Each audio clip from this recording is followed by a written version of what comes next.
Wonton সবাই বানাতে পারে, চিকেন অন্তন, তবে এভাবে ক্রিস্পি হলে অন্তনটা কিন্তু খুবই ভালো লাগে। তো আজকে ঘরোয়া আমি কিছু চিকেন করে নিয়েছি, বাচ্চাদের জন্য অন্তন বানাবো। তো চিকেন অন্তন আমার বাচ্চারা খুব বেশি পছন্দ করে স্যুপের সাথে। তো বিকেলের নাস্তায় বানাতে চলে আসলাম। তো অন্তনগুলো খুবই টেস্টি হয়েছে। প্রথমে অন্তন বানানোর জন্য আমি এখানে দেখেন ময়দা নিয়েছি 1.5 কাপ পরিমাণ মতো।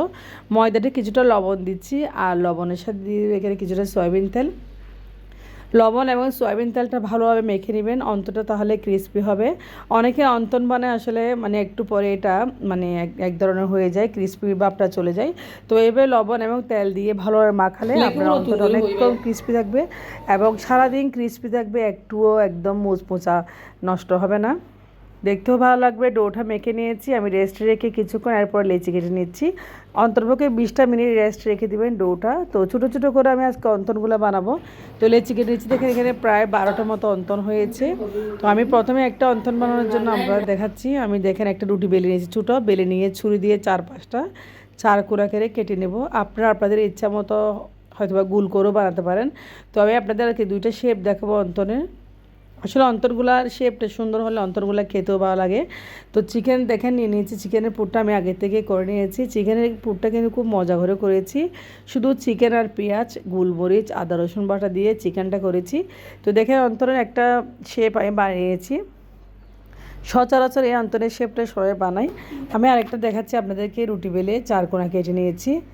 তো কাটাটা আমি অবশ্যই দেখাই নাই, আপনারা অবশ্যই বুঝতে পেরেছেন প্রথমটা দেখে। এরপরে দেখেন আমি আবারও কেটে নিচ্ছি। তো একটু পানি লাগিয়ে আমি দেখেন অন্তরগুলো শেপটা দিয়েছি। তো এবার সবগুলো চিকেন অন্তর আমি বানিয়ে নিব। আর চিকেন অন্তরের শেপগুলো খুব সুন্দর হয়েছে দেখেন। আর চিকেন অন্তরের শেপগুলো এবার সুন্দর হলে আসলে খেতেও ভালো লাগে, আর পুরটাও খুব সুন্দর করে লেগে থাকে দেখেন। তো আপনারা চাইলে বানিয়ে নিতে পারেন খুব সহজে চিকেন অন্তন, একদম ছটপট। আমি চিকেনটা করে নিয়েছি বলে আমার একটু কষ্ট হচ্ছে না।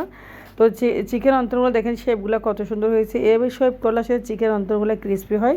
আমি এখন চলে যাচ্ছি ভাজার জন্য এই অন্তনগুলো। তো এখন আমি তেল গরম করে নিয়েছি, আমি একদম কম তেলে, আমি কিছুটা পরিমাণ তেল গরম করে নিয়েছি। দেখেন তেলগুলো গরম যখন হয়ে গেছে, একদম তেল গরম হওয়ার পর কিন্তু অন্তনগুলো তেলে দিবেন। তো দেখেন প্রত্যেকটা অন্তন আমি খুব সুন্দর করে একদম ফ্রাই করে নেব। তো অন্তরগুলো একটু ক্রিস্পি হলে আসলে খেতে ভালোই লাগে। আমি আজকে কম তেল ব্যবহার করেছি।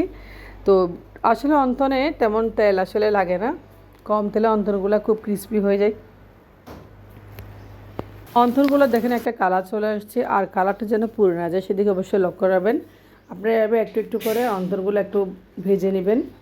তো দেখেন অন্তরগুলো ভাজা হয়ে গেছে, দেখেন কালারটা খুব সুন্দর হয়েছে, আর উপরে এত ক্রিস্পি হয়েছে মাশাল্লাহ, দেখতেও খুব ভালো লাগতেছে, অবশ্যই মজা হবে। তো প্রত্যেকটা অন্তন আমি বানিয়ে নিলাম, খুব সুন্দর করে তেল জড়িয়ে একদম একটা প্লেটে নিয়ে নিচ্ছি।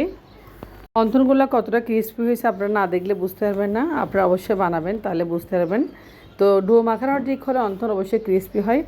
তো বাকি অন্তনগুলো আমি এভাবে তেলে ভেজে নিচ্ছি হালকা একটু চুলার আঁচটা রেখে। তো সবগুলো অন্তন ভাজা হয়ে গেছে মাশাল্লাহ। তো আমার আজকে এর অন্তন রেসিপিটা কেমন লেগেছে একদম খুব সহজে আপনাদের দেখিয়েছি। আশা করি রেসিপিটা আপনাদের কাছে ভালো লাগবে। তো আমি একটা অন্তন খাবো, আপনাদেরকে দেখাবো ভিতরে কতটা ক্রিস্পি হয়েছে এবং পুরটা অনেক জুসি হয়েছে। তো চিকেনের পুরটা অবশ্যই একদিন আপনারা দেখাবো, শেয়ার করবো। চিকেনের পুরটা কিন্তু আমি যে বানাই কিন্তু খুব অথেন্টিক মাশাল্লাহ, অনেক টেস্টি হয় আমার চিকেনের পুরটা। তো আপনার সাথে শেয়ার করবো আশা করি একদিন। তো দেখেন অন্তরগুলো উপর থেকে যেমন সুন্দর হয়েছে, শেপটা খুব সুন্দর হয়েছে, একদম ফ্রাই করে নিয়েছি খুব সুন্দর করে। আমি একটা অন্তর খাচ্ছি, দেখেন চিকেনের পুরটা কত যে জুস হয়েছে ভিতরে, আর উপরে ক্রিস্পি হয়েছে। আজকের ভিডিওটা এটুকুই পর্যন্ত। আপনারা ভালো থাকবেন, আল্লাহ হাফেজ, আসসালামু আলাইকুম।